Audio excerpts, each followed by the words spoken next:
All right. I'm Jordan, I'm Brian. and we're going to go sit in traffic in a Ram 1500 Bighorn, which is the middle-ish kind of that's trim. called this the mainstream trim, realistically. I think this is your volume seller.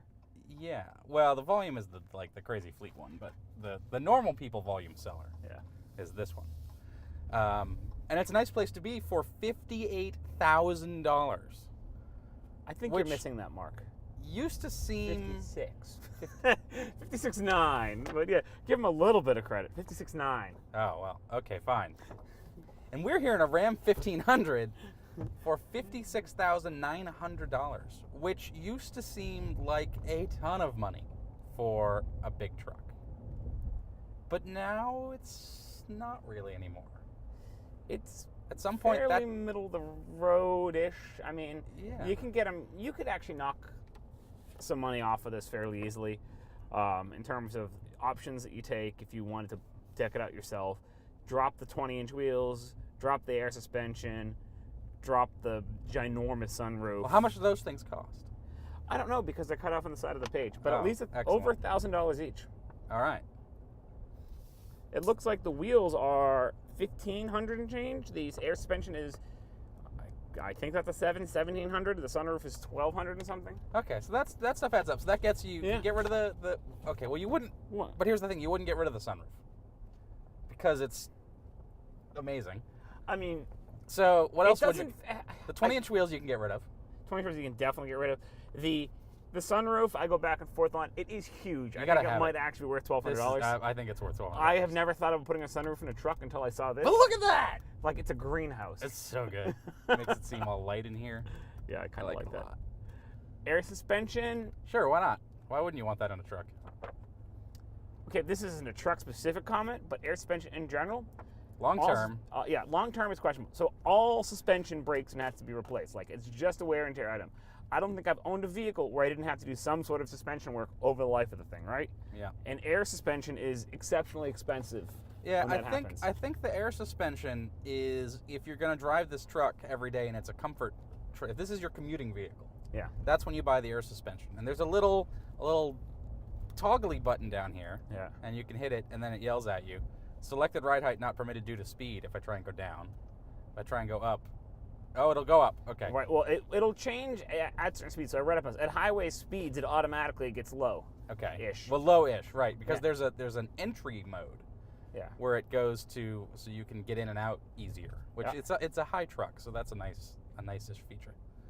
And so okay, I'm down with that. If you're gonna drive it every day, it could be nice to have. Well, I think I'm really glad we're doing this test because in this trim, this is the trim people are going to buy, I think, to drive up and down the highway in traffic. Yeah, I mean, for the everyday consumer, it's going to be this, or you go above into the Limited or the Longhorn.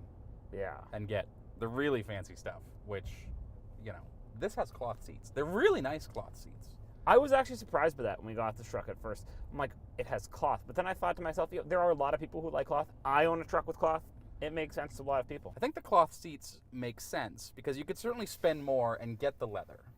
But a lot of people don't actually like leather, even though it's standard in like every car now. Yeah. And especially on a truck, you think about, okay, we live in the city.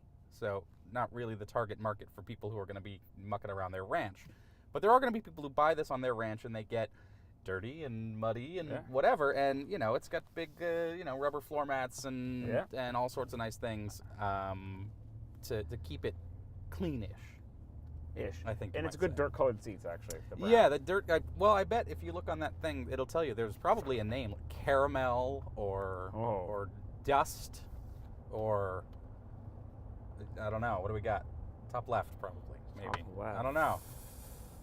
Deluxe cloth bucket seat. Oh, interior color. Light mountain brown. There's always something good. Marketing people come up with great colors. I'm a little disappointed by the brown, though it is very accurate. And it matches. You get the seats that are the brown. You get the everywhere else is the brown, and then there's black stuff. And I like it. It looks good. It does. I like the color combo here. Outside is this red, which is chili red or something. I don't know, some sort of red. I think it was. Did we say it was chili red? No, that was It the is last car. Delmonico red pearl. Wow. What? Delmonico red pearl. Wow. Pearl coat exterior paint. Yeah. Okay. How much does that cost? Does it not say? It doesn't. I want to say it's like $400. Anyway. It does not say. So, you have had pickups for a long time. Yes. You currently have a Silverado 1500 from a couple years ago. Yeah, you 2016. had, yeah, and I'm thinking back. You had I believe a 2001 Ford F-150. I did. It did not look like this. It did not. It did not at all look like this. Not even So a we little have bit. come a long way. Yeah. It was also a lot cheaper than this, to be fair. Much cheaper. Much cheaper. So we've gone up market, and I was actually talking to Jim Morrison, who's the president of Ram, the other day about who was going to break $100,000 on their pickup first. And he didn't say it would be Ram, but he also seemed to suggest that it was coming. Oh, I think It was so. gonna be around. You're gonna get to one of the heavy duty trucks that they're gonna throw stuff onto, and you'll be there in no time. Yep, because we were actually playing around in a Ram 3500 heavy duty dually, which I think was spec'd to 91,000 or something, and it's not a far jump from there. And I think it's at that point it's just going to be a prestige thing. Who's gonna have the $100,000 truck first? Hell, a few years inflation gets you from 91 to 100. Yeah, so we're gonna get there, and that's gonna be interesting because people have been saying every time you hit some mark, $60,000, $70,000, $80,000, that that's gonna be it, and truck buyers are gonna stop buying it. And now you can buy an SUV from Rolls-Royce for $450,000, and people are buying that. What's going if things start slipping back down market, it's going to be an economy move. I mean, the economy's been growing for over a decade now. There's going to be a point where it goes into a downturn. And automotive is a notoriously cyclical business. Yeah, we're getting a little worries around that. But if you want to get down on price, you don't buy this, you buy the smaller one. You buy the Ford Ranger, you buy the Chevy Colorado, and whatever FCA inevitably comes out with to compete with those, which they haven't yet. People more likely just stop buying vehicles, to be honest, and they let the replacement cycle go because modern vehicles today are capable of lasting a lot longer. Usually in today's market, people don't necessarily get rid of a car because it's dead, but because they just don't want to either fix it or they don't want to deal with the older thing. I want Android Auto or whatever. Yeah, the average lifespan of a consumer buying a vehicle, I think, is somewhere around 7 years, is how long they'll have it for. Right. For most people. So. But the life cycle of a vehicle in general is a lot way longer. higher than that. To double or triple that. So we'll see, which is going to be interesting long term, because this has got a lot of things like your 2001 F-150. You could still use it today, and you could listen to the radio, and you could use the cruise control. You could do all that stuff. It would have had 1,000,002 miles on it by this point, but yes. Yeah, but you could keep using it. And so I wonder how these cars with the big screen and the auto leveling air suspension and the digital displays everywhere are going to work in 15 years. Is this going to have to get replaced, or does it just keep working? I don't know. That's an open question. So these are. It's worth pointing out that these are not the same displays that you get in your iPhone or in your computer or whatever. No. They are, to put a fine term on it, automotive grade, which is a real thing. Tesla has discovered that you need automotive grade displays. Absolutely, because they start to work. Because this is in the sun all the time. That's right. It's basically in an oven all day, and then it's in the freezer all day. Yeah, and it gets hot and cold and hot and cold and hot and cold over and over and over and over and over and over and over and over and over, and it's got to work forever. And so so we'll see. But $56,000 is a really nice place to be. It tows a lot of stuff. I don't know about the little knob. I'm a little hit or miss on the knob. I don't mind the knob. I'll have plenty of things to complain about, but it's the knob's fine. not one. Well, I think it's one of those things that journalists complain about, but if you buy the thing, after 2 weeks, you don't care anymore. No. So you get the knob, PRND, fine. 2-wheel drive, 4-wheel drive auto, push button, 4 high, 4 low, push button everything, axle lock, which is nice. A rear diff, yeah. And then a hill descent control speed feature. I will say, for people who don't think the 4-wheel drive auto is any good, so my 2001, for example, had a stick on the floor for either shift on the fly, but that's how you shift to 4-wheel drive. My 2016 Silverado, all of a sudden, has a little dial, and it has the 4-wheel drive auto, and I'm like, I'm never going to use it. All the time I use it. I can't even tell the difference between that and 4 high 99% of the time. It's fantastic. It is, yeah. This guy just booking it down the breakdown lane. Okay, people whatever. do that. It's very important. This is what happens when you sit in traffic. You see people doing stupid things. Yeah, so you got all that and the electronics, and it's smart, and I have no doubt that if you did take it off-road, that it would be fine. Here in traffic, two-wheel drive. Oh yeah, that's what you use most of the time. You'll find though, I bet if it rains, the 4 auto comes into play, just because if you're sitting up a hill a little bit and you get to go A little bit of little wheel spin. Yeah, little bit of wheel spin, and you got the button, and it's right there. And I bet if I just hit it, it is switching, and it gives me a little notice on the dash, and we're done. Set it and forget it. I'll That's run easy. it a lot in the winter. Yeah. Generally, I would think you would lose a little bit of fuel economy, but it's going to be very little. Very little, actually. It's Especially these a days. mile per gallon, maybe. I think I've noticed it's not big. Yep. So, yeah, actually, speaking of miles per gallon, I can go through here. 14.6 has been my average so far. That's not great. No, but do you know where I've been driving? No. In traffic. So that'll happen. You know what we're doing today? This is my daily. This is going to go commute. down. Yeah, well, this is my daily commute. Okay. Yep. In your Silverado. In my Silverado. Yep. And what do you think I average on Silverado day in day out? Oh, 17. 18, maybe 19, depending on if I'm having a good day. Yeah, if you're driving like a jerk or not. Yeah, and that's with the V8, very similarly equipped. Yeah. Your truck feels a lot smaller than this. I'm not sure why. I think it might be because it's smaller. I'd have to get the tape measure. We could look it up. Yeah, it's a game of inches. Honestly. Hold on, we're going to put it up right here. Boom. Now we'll see if that works. So, yeah, but I will say this feels a lot nicer than your truck. Yeah, which is just 3 years old. And I think that has to do with the manufacturer more than it has to do with the age of the vehicle. Yeah, I like Chevy a lot, and I especially like the GMC Sierra in the Denali trim, which is that's another animal a together. whole other thing. But the regular Sierra is also a nice place to be, and you've got the screen and you've got all the stuff. But this just has some stuff that doesn't. Right. So your Sierra versus Silverado decision really comes down to style. Functionally, they're the same vehicle, and I will say that the new Sierra, I think, looks a lot better than the new Silverado. I would not buy the new Silverado just based on its looks, but the Sierra, I'm all in at.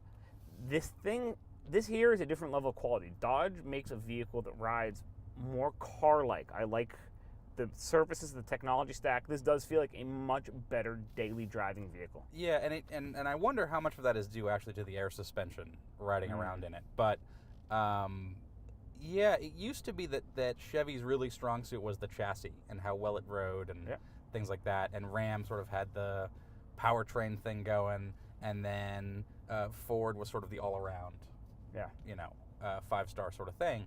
But today, this is the first Ram 1500 that I've driven in a while, and it's really good, and I understand why it's winning all the awards. Yes. So I can see this vehicle making a lot of sense for a lot of buyers. But should we get to the one thing? I thought about this when I first got into this vehicle. I said, I like this. I could buy this. And then the more I thought about it, there's one thing that ruins it for people. me. Yes, for what? Busted. Several people. Yeah. And stop and go traffic, I don't know what they're getting them for. What are they doing? Maybe it was that guy driving up the breakdown lane. Well, there's 3 of them, though. Oh, at any rate. It's not us. The one reason I would not buy this vehicle, and FCA, I hope you're listening to me, we're at $57,000, no automatic emergency braking. I have air suspension. I have a moonroof I could land a helicopter in, and no automatic emergency braking. Yeah, these days, so what I've been saying for the past 2 years or so is that when you come out with a new generation model, it's sort of unforgivable not to have it. At least available, and it is available in this, but I tried to configure this.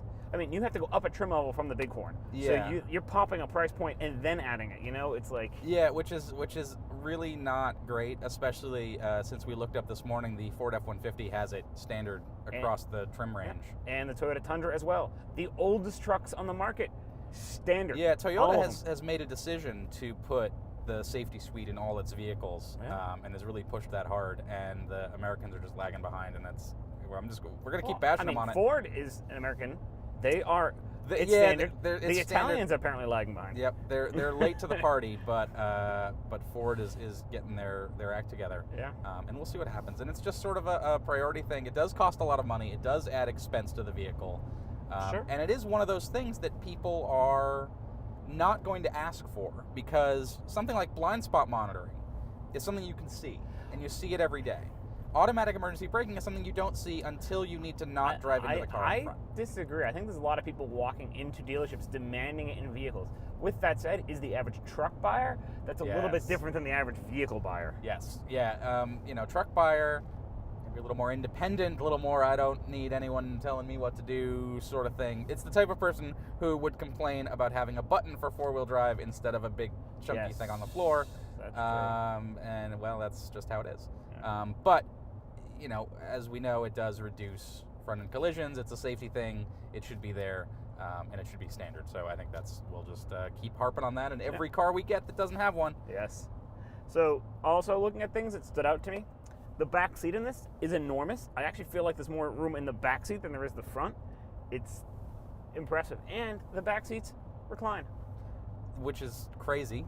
In a truck? No kidding. Yeah, so riding in the back of your buddy's pickup is not the horrible experience that it used to be. Yeah. Now it's really quite nice. And there's a 110-volt power outlet and 2 USB ports and 2 USB-C ports and like 700 cup holders.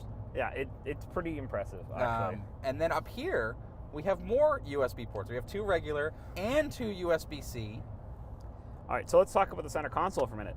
Yeah, I like this thing. I really like it. It's huge, okay? You could fit bodies in here. Look, another USB port. They're everywhere.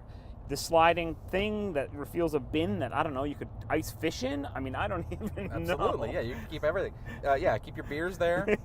There's another 110 power port up here. Yeah. The only thing that is kind of weird is the 12-volt power adapters, of which there's only one up here. Yeah. So to power our camera, I had to plug it in up here, and it's all ugly. And I was searching everywhere underneath, and I couldn't find it. With that said, there's like a map pocket here. There's a big pocket here. There's pockets everywhere. And I'd actually... There's USB down here, and there is the 110, even though there's not the cigarette lighter adapter. It's kind of a weak complaint, because we've been complaining forever about we need more USB ports, and now there's 2, 4, 6, 8, 9. There's no complaints, really. If you have to hook GoPros up in your car... Yeah, right, exactly. That's it. If you're not going to put GoPros on your dashboard, this is not a problem. Yeah, it's fine. This is fine. So you got cup holders here, you got the bin, you got change storage, you got... underneath, you have the trigonometry assist This is cool. thing. We'll have to show it later. Yeah. But when you open this up, there's a whole maths table on the inside of the bin, which it's space they weren't going to use. Anyways, it's super cute. You might be an architect having this truck and need to be like, how does trigonometry work again? Oh, right, my truck can tell me. So why wouldn't you have that? I think it's probably for guys on the work site who can't remember how to miter an angle, but yes. Yeah, exactly. Same thing. So one thing about the center console, going back to the seats, it does kind of bulge out here. And it's been, as a passenger, it's a little annoying that my left foot, not really room for it right here, because there's bits of car. There is bits of car, and it's not as much foot room as I would like, actually, up here. I realize I'm kind of nitpicking a little bit. You want to sit in the back? There's lots of room in the back. There's plenty of room back there. That's what I'm saying. I think the back actually might be the more comfortable seat. I hate to say this. Yeah, well, I don't know about more comfortable, because I haven't spent any time back there, but certainly more leg room. Yeah. So if you're very tall, the back might be where you want to be. Maybe, I don't know. You got okay, it's vinyl up here. I don't care. It's a truck. This shaved carbon fiber look plastic is kind of silly, but whatever. I don't mind that. Steering wheel, big, chunky, fine. Yeah. It's the stuff that I have complaints about is really stuff that doesn't matter. So the center stack, I think, is one of the best executed I've seen. And this isn't even the crazy one with the giant iPad. Right. This is the small iPad. Which I actually like a little more, because look at these knobs that you can operate with gloves in the wintertime. We do like knobs. Buttons, like my heated steering wheel. It's a button. You can go in here into the screen, and then you can turn those on. But you also have the big buttons, and so you get heated seats, heated steering wheel. This I kind of like is the mute button that shuts up the music if you're trying to get a call or order, Chick-fil-A or whatever. Yeah. And you get all this stuff, and then you just hit the big auto button and leave everything else alone. Yeah. And the screen, it's got great dynamic resolution. I like how the Android Auto is actually boxed, so you can see the temperature and what your climate control is set at. Yes. And all of the things you need to see are right there. Yes. So you can have your Android Auto or CarPlay and get the temperature. And the temperature is also over here. Yeah. And I realize seems like a silly thing, but I look at the temperature all the time. Every time I get in the car, what's the temperature outside? Oh, 54. Fine. Yeah. And it's like, if the CarPlay takes over the whole screen, then you can't see that, and that's just annoying. You know, Volvo was the first car maker to have the CarPlay and Android Auto only take up a section of the screen and to use other bits for everyone else. And then they figured out, hey, that's a great idea, we'll do that too. Yeah. My Silverado takes the whole screen. Yeah. It's kind of annoying, but then again, I don't use the Silverado infotainment ever. Just about. But an Android Auto, unlike CarPlay, sticks the temperature. Yes, it does. Right there on the screen. And the forecast. Oh, it's going to be 64 today. Yeah. This New England winter. Or no, New England spring. Yeah, this is. I know what month it is. For those of us who are wondering, we're filming in the middle of May here. Yes. Though I did just see that some parts of Colorado are going to get 16 inches of snow today. So go skiing. Why not? Oh, man. Yeah, so I think overall the interior, solid. Exterior looks good. You know, I think personally the Sierra looks better on the outside. Yeah, for sure. But that's a style thing. I don't care enough to actually buy that over this. I think I'd buy this instead. I have to say, I like the box look of the Sierra. Part of the reason about the Chevy, and I come from a Chevy family, and that's yeah. Just let me pause on that for a second, because Okay. that's a big thing. Yeah. And I think a lot of people, if you didn't grow up in a truck family, it seems weird. But there's this thing, it's like in Australia, there's like Ford and Holden, and it's one or the other. Yeah. And if you're a Ford family, all you buy is Fords. And I think here it's people buy, the truck segment is notorious for having lots and lots of loyalty. Yes. And people, they don't go say, hey, let's cross shop and let's go check out all the trucks. No, I had a Ford F-150. I'm going to buy another Ford F-150.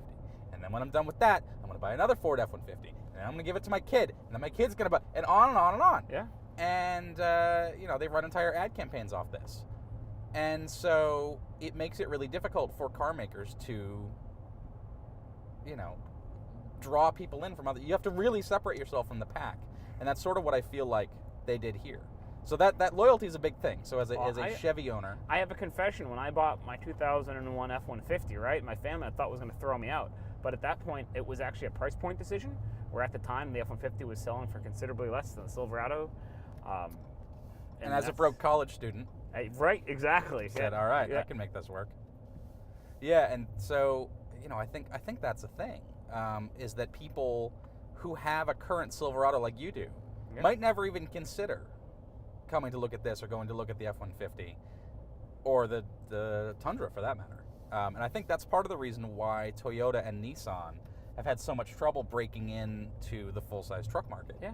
Is because people just have this incredible loyalty. I know a couple guys who have Tundras, and they love their Tundras, despite the fact that they're like antiques, but they do have automatic emergency braking.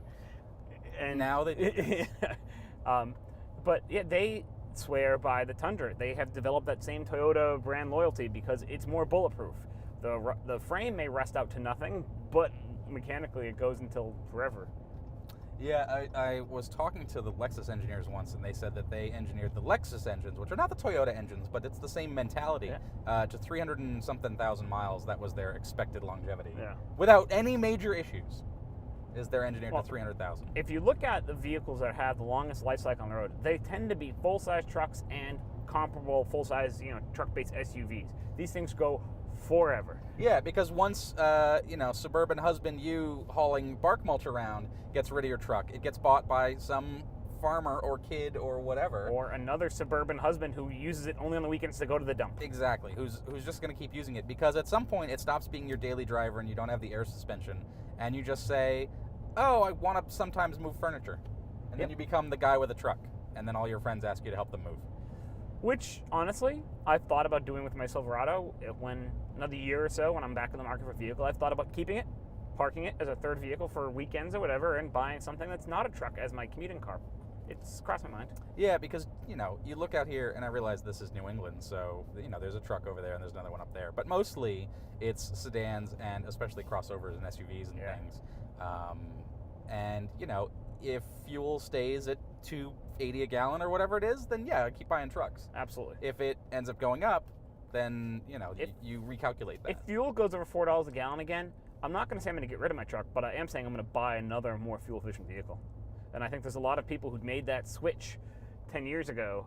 They went down on size on vehicles and are rethinking it now. So, but for now, trucks. Yes. And they just announced, Ram was telling us the other day that they just passed Silverado in monthly sales, which I think does not include Sierra. It definitely does not include Sierra, and it's a little bit of a cherry-picked data point. Well, that's how they work. Because the GM is also in the middle of refreshing their truck lineup, and the first one to market with a new thing can sell more, because when you're busy retooling plants, you're not selling new vehicles. Yep. So, fine. And that's, at some point, that is just a measuring contest, we should say. And that's okay. But Ram 1500, I believe, has won all kinds of awards, and I see why. Yeah. It's just a nice place to be. And you got down here, I like these little phone holder things that I don't know if you can see it, but I think you can. So your phone sits down there, and that's nice. Yeah. Yeah, and that's just sort of goes on with the interior and storage everywhere. Up here you got buttons, open the sunroof, turn on the lights, things like that. No OnStar because it's not a GM vehicle, which is kind of a bummer. I do wish that you could just buy that in every car, because that sort of connectivity is nice. But, you know, we're really getting down into the nitpicks now of why. He cares way more than I do. Yeah, well, you know, you drive your car into things and they call the police. It's nice. But other than that, it's like Ram 1500. This is a nice place to be. And I wonder, the only thing really is the price point. That's $56,000. That's a lot of money. But you can get cheaper. You just got to strip out stuff. And, you know, let's be honest, before we start hammering on this 57 really price point, it's important to note, and yes, you can take, as you discovered, several thousand off of that with things that you may or may not need. Yeah, nobody needs the giant sun. Right. No, you need the giant sunroof. 20-inch wheels you don't need. 20-inch wheels, again, air suspension, whatever. Yeah, you don't need. We don't need to go through that whole thing again. But trucks are also notoriously, or famously, discounted, right? I mean, no one pays full sticker on a truck. The incentives are always there. Yep, that's true. So, yeah, so I think it's fine. And there are trucks are one of the few places where you can really start at something like $30,000 and then option all the way up to 70-something thousand. It gets out of control in a heartbeat, and especially when they start burying the thing that you want at wicked high trim levels, which happens if there's all some the time, particular feature that you really want, I want whatever massaging seat, who knows, whatever it is. But yeah, so Ram 1500, I think our verdict is, along with everyone else who's ever driven this truck, basically, we dig it. I would buy this, and apparently a lot of other people too, because they're selling lots of them. Yeah. But that's it. And, you know, here we are in traffic. Day after day. This is what life has come down to. Yeah. This seemed like a good idea at one point. Let's go sit in traffic. Wake up early. I don't know how people do this every day. Oh, because I need to make the money to pay for the truck. That's true. All these people, they're all getting ready to buy trucks. But yeah, you know, it's fine. It is what it is. But Ram 1500, good. Like, subscribe, comment. All those things. Notifications. Ring the bell. All that. Watch it on your commute. Just put your phone up. Don't do that. No. You could listen on your commute. That's fine. But anyway, we're going to go enjoy some traffic. So have a good day. Bye, y'all. Bye-bye.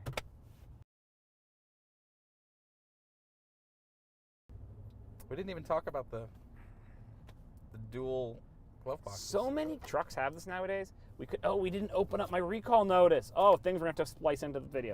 Okay, so. There's storage absolutely everywhere. Yeah. Including 2 upper and lower glove boxes. So you get the secret glove box that you couldn't find before. Right, so there's a regular glove box here, which does not have the registration, despite me looking. And like many trucks, there's a secret glove box here. I like the secret glove. I like it's like flips up, like James Bondy. Oh, what's this? That looks like mail from Chevrolet. It is mail for me What from does- Chevrolet. What does it say? This is going to be good. Dear Brian, as the owner of a 2016 Chevrolet Silverado light That's duty you. extended cab, your satisfaction is important to us. This letter is to make you aware that in some circumstances, some 2016 model year Chevy Silverado LD XT vehicles may have a condition whereby customers may experience increased brake pedal effort, hard brake pedal, and or potentially increased stopping distance. The condition is more prevalent at low speed when softly applying brakes. That doesn't sound good. No, the Sounds like a bad thing. engine-mounted mechanical vacuum pump output may decrease over time in the amount of vacuum brake assist. So the brakes don't work. Apparently, my truck won't stop.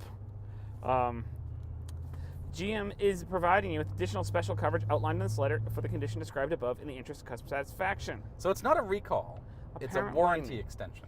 Yeah, 6 years and 72,000 miles. That's not very extended. No. If my truck decides to not stop over 72,000 miles, they'll fix it. It says it's at low speed. Right. No one has ever died at low speed from a truck on the That's road. fine. Yeah. Wear your seatbelts, kids. Yeah. All right. But I do like the bonus surprise glove box.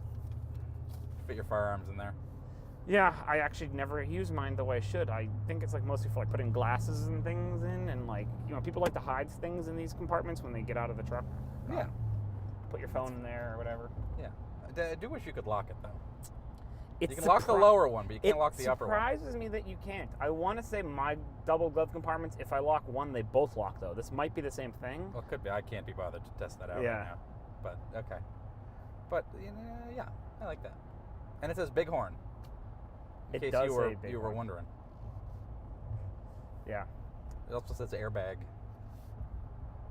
That's what's sitting in this seat. Yeah, right here. there's a big hot airbag. Let's be It's specific. full of hot air.